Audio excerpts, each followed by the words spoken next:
Hello, hello. Good Sunday morning. Welcome to a brand new edition of Holding Court here on the First Day Hoops Report YouTube channel. I am, of course, First Day Hoops Report founding editor Chris Stevens and Holding Court host. Hopefully, you all are doing well out there. 3 weeks away from Christmas. Are you excited? I would show y'all my tree, but my living room is still in flux as I'm finishing up decorations. But I'll show y'all eventually. Meanwhile, Delaware basketball season has officially started. It's been a soft launch. We had a few games this week, had a few tip-off tournaments. Everybody else pretty much gets started over the next couple of weeks. We'll get more into that as the show progresses. Wanted to let the coaches know that one more time, today, actually, Sunday, December 3rd, 2023, as you are watching this, the preseason preview questionnaires. I need those. Got about half boys, half girls so far of all the coaches in the state. So it's like about 60 of y'all that I got so far. I need about 55 to 60 more. So if you check your email, check your spam folders, you'll see a link to a Microsoft Outlook questionnaire, Excel questionnaire. You can fill that out. It takes maybe 5 minutes, at the most. And so I can put these previews out. I was actually going to do them Tuesday the 5th, but instead I'm just going to move them all to Friday because it just makes more sense to have people be able to read this going into the weekend, have more time to, look down the list and see, what to expect from their favorite teams, their alma maters, their, kids that they're cheering for, the coaches that they know on and so on and so forth. So if you missed it yesterday, I did a day in the life on my personal Instagram. I may link that, because there's salty language because, well, it's my personal Instagram and I can say what I want. So, there's a little bit of, cursing in there, but it's really just me breaking down what I do on a daily basis, not just with First Day Hoops Report, but with my day job as well. It's tough. That's why I sound really, tired because I just woke up. I mean, I literally went to bed a little after midnight, probably fell asleep a little before 1 o'clock, woke up at 7 and said, am I going to do Holding Court this week? Kind of have to do Holding Court this week. So that's where we are with that. Going to do Holding Court, maybe get back in bed. If this rain clears up, I'm going to try to go for a walk a little later on before the football games start. But, okay, enough about that. On to basketball. Saw 2 games this week. Saw Sanford, Mount Pleasant boys, and one thing I want to say about Sanford is that it's strange, to see a new coach just 2 years after Stan Waterman left to go coach up Delaware State. The Hornets are playing really well right now, by the way. We'll talk more about that in a minute. But Khalid Hart is one of the best point guards I've ever seen play because he was when I was working for the Hockessin Community News many, many moons ago. He was the lead guard on the third in the three-peat of Stan's Sanford teams from 2010 to 2012. And he literally just put that team on his back throughout the whole year. It was him, Anthony Mosley, Austin Ford. That was a really good team. And but Khalid was the guy, make no mistake about it. He went on to play 4 years at Marist, had an outstanding career, played in Europe for a bit, came back, was coaching Sanford's JV and freshmen last year and got elevated to the head coaching spot this year. And they're going to play for him. They're absolutely going to play for him because he's still a young guy. I don't even think Khalid is 30 yet. And the funny thing about it was the guy who had the most success with that program wasn't 30 yet when he took the job. And of course, I'm talking about Stan Waterman. Stan, I think, was like 25 or 26 when he was named head coach at Sanford. So maybe another run is in the making. Who knows? But one thing I did like about that Sanford team is that they couldn't hit the side of a barn for the most part in the first half on Thursday, excuse me. But they kept fighting. They're very good on defense. That's always been a Sanford thing. Defense has always been a Sanford thing. And Jaden Taylor is the anchor of that defense. Kid is 6'8". He gets to everything. Like underneath the basket, I don't know, what Mount was thinking, trying to, just go straight up with him. But he pinned a couple of shots to the glass. And even just down to like the last second, Jaden Lawrence, who had a really good game for Mount Pleasant, tried a three-pointer, even though the game was already in wraps by that point because Sanford was up 6. And Jaden just kind of like stretched his arm out and got enough of it for it to fall like super short. Like it wasn't one of those deflections that, kind of dies on the way down. Like it was pretty much a dead duck by the time Jaden got his hands on it. So Was very impressed with his defensive effort. Kareem Hart came back from Newark to play for his brother. I did ask Khalid, I was like, does he get a little more, I don't want to say coaching because, I mean, obviously, you have to coach up everybody. I mean, does he get, a little bit more of the, I guess, the coaches burning your ears thing? He was like, nah, he doesn't, he just play, he gets that from his teammates. So, yeah, but Kareem played really well in the second half. He scored all 11 of his points in the second half. It was interesting because Mount got a tech, at the end of the first half for clapping in somebody's face. And I thought it was interesting because the way they used to do it, as far as I remember, is you would shoot it before you went into the locker room, not after the locker room. But they came out the locker room and they had Kareem Hart. Sanford had Kareem Hart make one of the two technical free throws, and then he had 3 3-pointers, had a couple other free throws, played a really good game, and from the point guard spot. And Nico McNeil hit the game-winning shot. He came up big down the stretch of the free throw line because that Mount crowd, if you've ever been to a Mount Pleasant game, they are loud, extremely, for 32 minutes. Very, very loud. But he made 4 free throws down the stretch, and that was enough for Sanford to hold on. I still think Mount is going to be a player in Flight A. They may not be a championship contender like a Middletown, an Appo, a Penn, or a Odessa. But I think they'll be one of those teams that makes the tournament and makes life difficult for a team in the first round, especially Jaden Lawrence. Jaden and Justin, twin brothers, transferred from St. Elizabeth's to Mount for their senior year. They played extremely well. Brian Hines does a great job coaching those guys up. So they should be confident in that because they played very well for about 26 minutes. And then the bottom just kind of fell out near the middle part of that fourth quarter, and Sanford's experience kind of won out.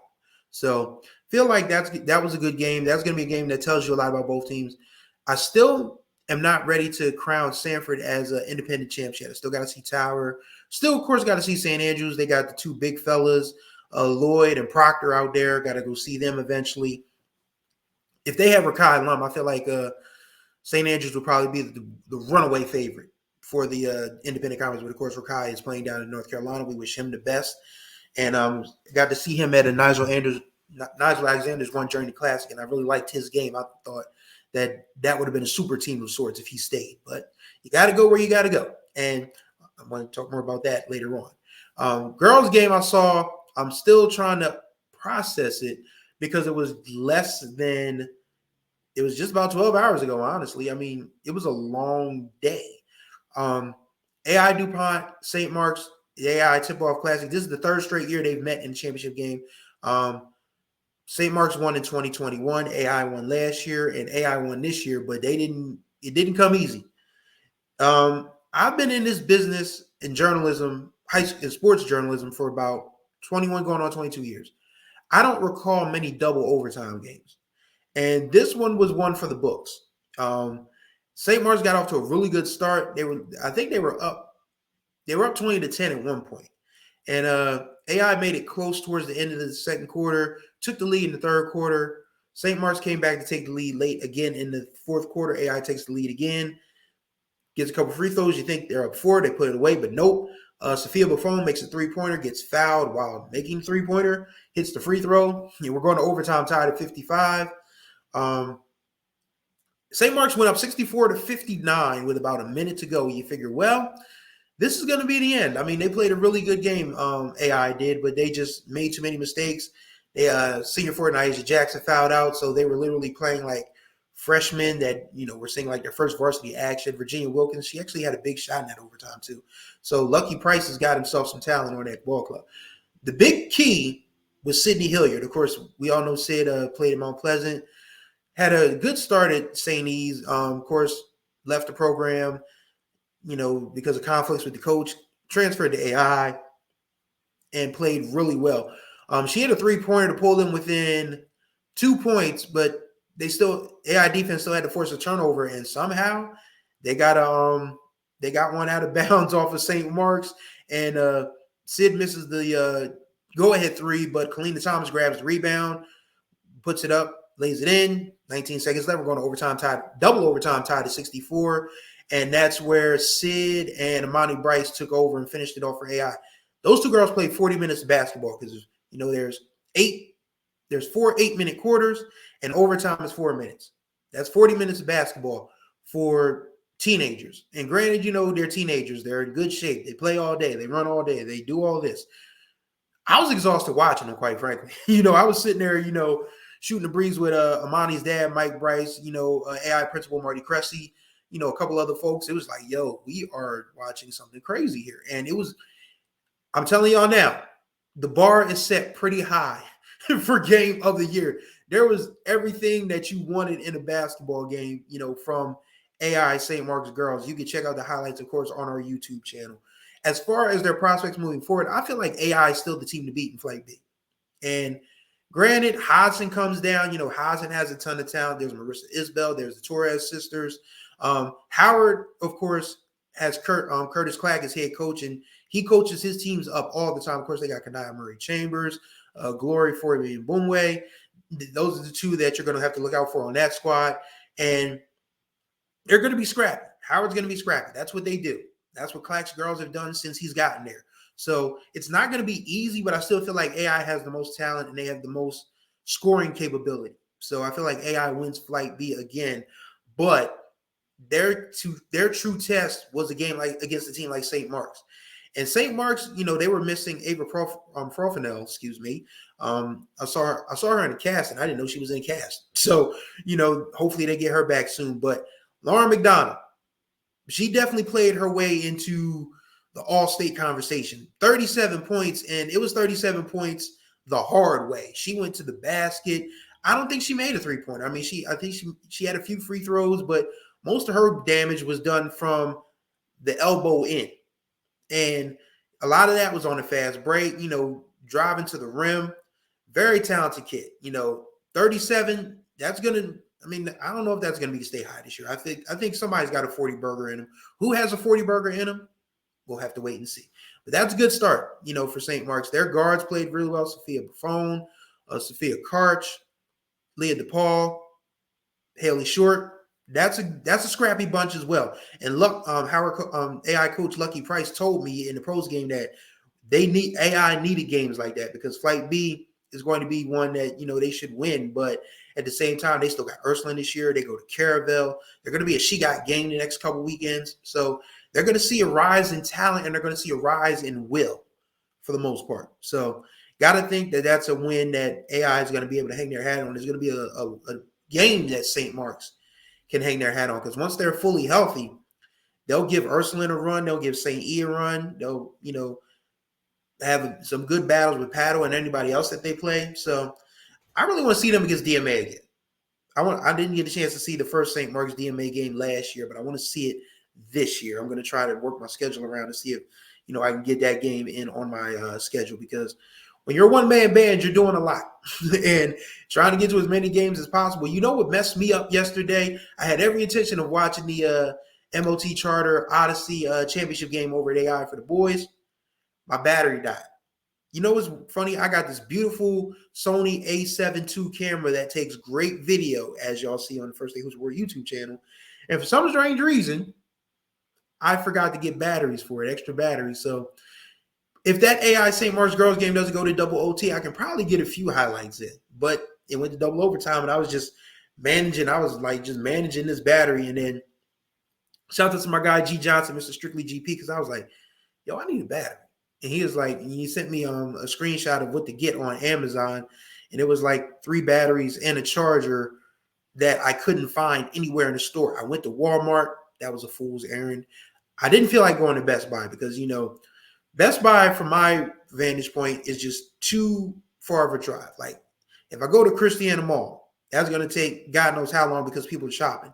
If I go up 202, I don't like 202 because too many people from Pennsylvania coming across the border, to do their tax-free shopping, drive really, really slow.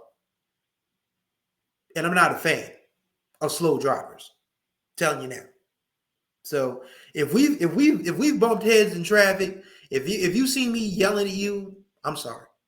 I have road rage. I'm working on it. I swear.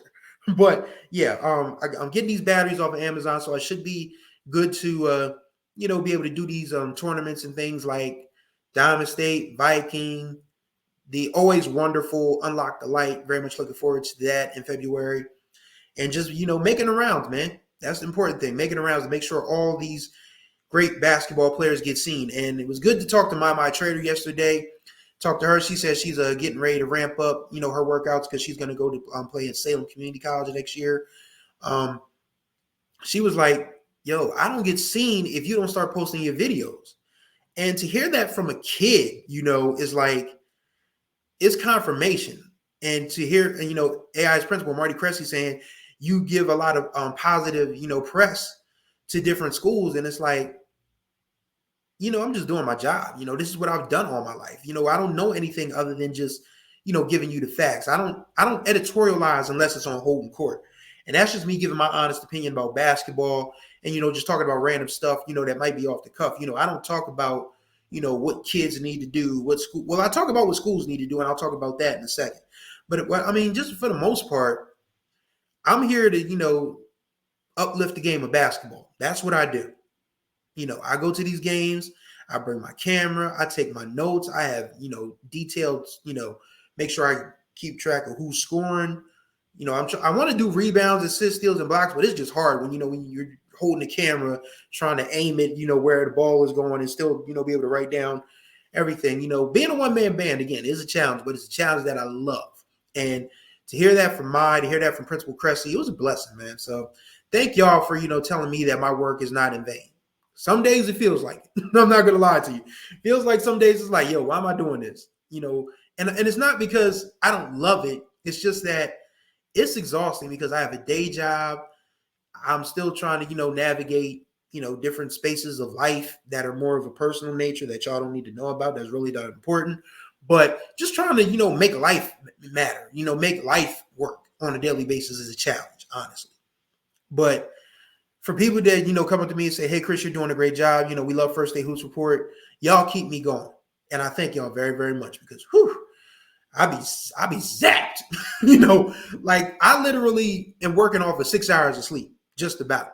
Again, I'll just go ahead and link the reel that I did on my personal Instagram, just talking about what my Saturday was like. But to give y'all a quick rundown, I woke up around 7 Saturday morning, went to run at Planet Fitness at 9 o'clock. Planet Fitness has new treadmills, the one on the riverfront anyway. And because that's where my membership is, I may try to get the membership up to if I'm still living in the Triangle anytime in the near future. But yeah, it's just easier for me to go to the riverfront where I've always gone because I lived in Browntown for a minute. But yeah, they got new treadmills, and those new treadmills took some time to get used to. So I was for the first time all month. No, not all month. First time in probably 3 weeks, I ran a full 5K. If you're not familiar, a 5 kilometer race is 3.11 miles, just about. Actually, it's 3.06855. Yes, I just researched this.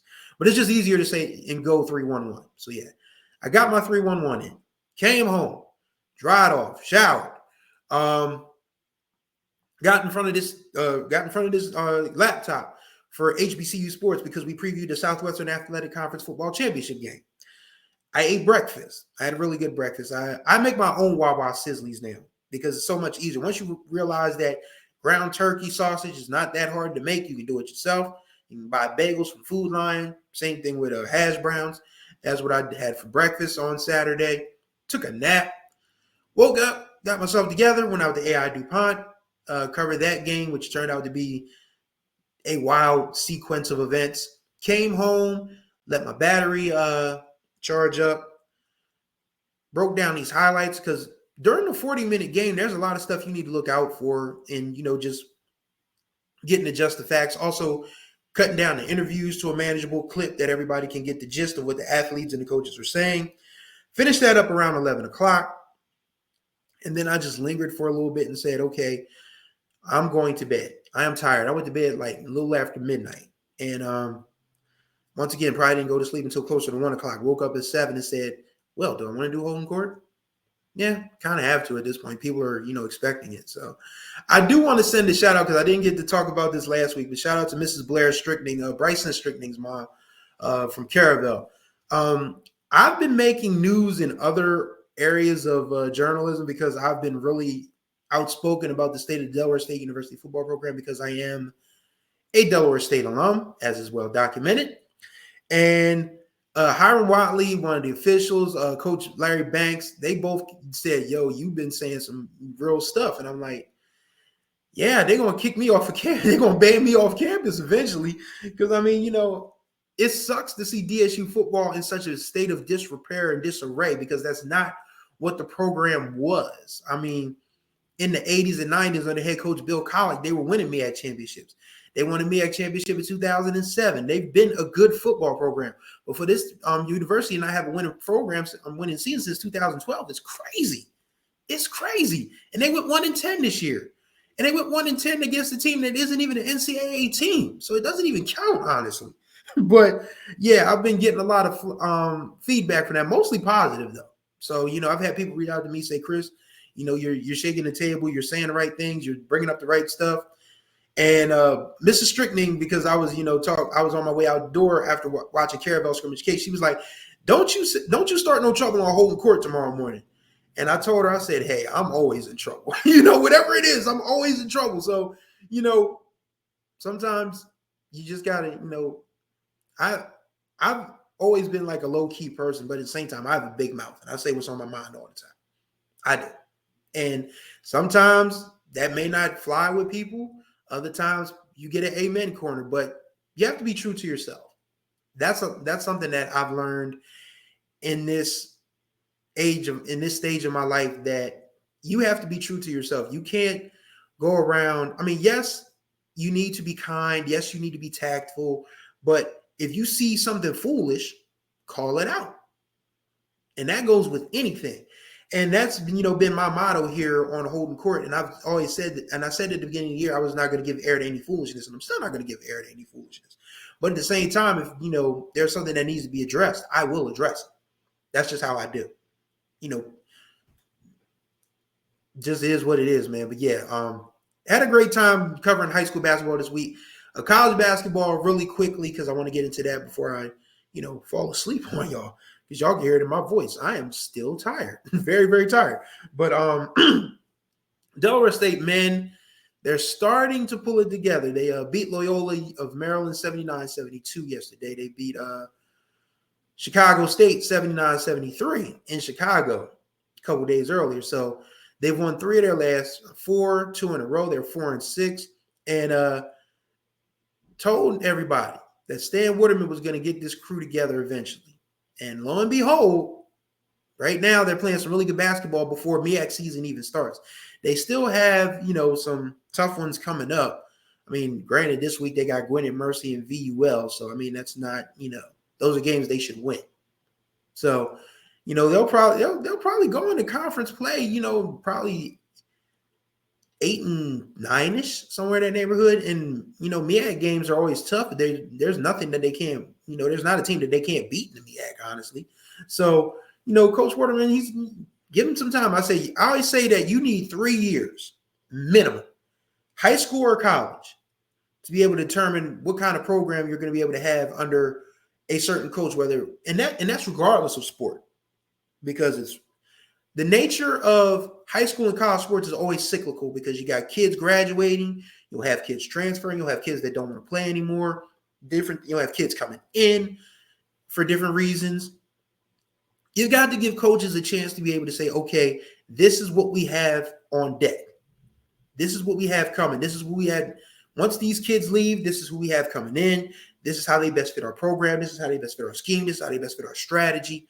So year 3 for Coach for Stan Waterman is looking pretty good, honestly.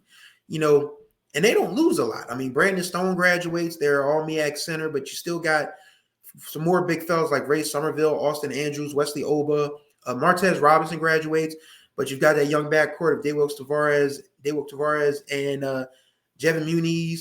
Shout out to our guys, our Delaware guys, Dean Shepard and Corey Perkins will still be there as well. So this recruiting class is going to be key for Stan. But I feel like, the way the Dove State's playing right now, he's going to get a player or two that's going to help that team become MEAC contenders next year. They're already MEAC contenders this year, honestly, because I think the only 2 teams, honestly, above them, in my opinion, are, 3, honestly, are North Carolina Central, Howard, and Norfolk State. That's it. And those teams can be had. So, Very much looking forward to seeing what Stan does with Delaware State. Will Mew and Goldie Beacom are already off to good starts in CACC play. Going to try and get to their game. I think they play each other in the next couple of weeks, if I'm not mistaken. If there's nothing really standing out in the high school of slate, I will jump over to that because I got to see Goldie Beacom play against Kutztown a couple of weeks ago. And they've got a lot of scoring on that squad. I was very surprised to see how many guys on Goldie Beacom squad can score. Shout out to TJ Deckmore and his guys. That's going to be a fun team to watch. If you like 90 to 100-point games, they're going to give it to you. Make no mistake about it. That's pretty much it. I mean, this week's games for me, well, my schedule, I have 2 girls games, and they're 2 really good girls games. Tuesday, I will be at Ursuline for Ursuline St. Elizabeth's. And St. Elizabeth, I'll never forget one of the people, when I freelanced for the News Journal, the late, great Jason Levine, who was the sports editor, one of the best people, I've ever met in this business. He would correct me on stuff that was like, small mistakes. He'd just say, for the record, it's St. Elizabeth, not St. Elizabeth's. And I'll be like, oh, damn, I lived here my whole life. It says St. Elizabeth's. But yeah, St. Elizabeth. So yes, Tuesday, I will be at Ursuline St. Elizabeth Girls. And Thursday, I will be at Caravel Woodbridge Girls. That is a Final Four matchup in the making right there.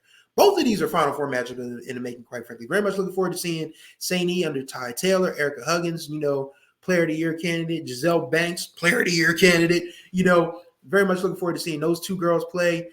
Caravel has a really deep team. Woodbridge has Reagan Robinson, a knockdown shooter, who of course, according to Coach, her father, Ike Robinson, is about 45 points away from a grand. So one good shooting night for Reagan, and we could be looking at history on Thursday. So we'll see how that works. But once again, just wanted to touch base with you guys before I completely forget, because, I am gassed. It is, looking at this clock on my laptop, it is 8:29, and it literally still feels like I should be in the bed.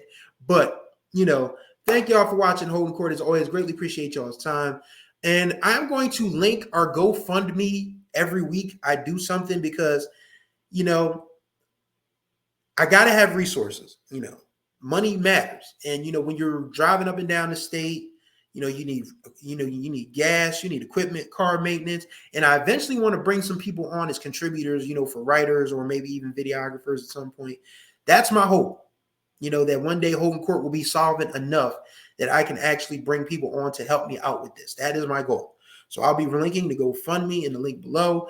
I'll also link my day in the life reel, so y'all can, find out how goofy I am outside of basketball. And also all the contact information, our X page, our Instagram page, Facebook, the First State Hoops Report website, the email address where you can get in contact with us will all be in the description below. Thank y'all for watching Holding Court. Basketball season is here. Very excited to see all of y'all this year. I'm going to see so many games. Very much look forward to seeing y'all play. So until we talk out here in these gyms, y'all take care of yourselves and each other.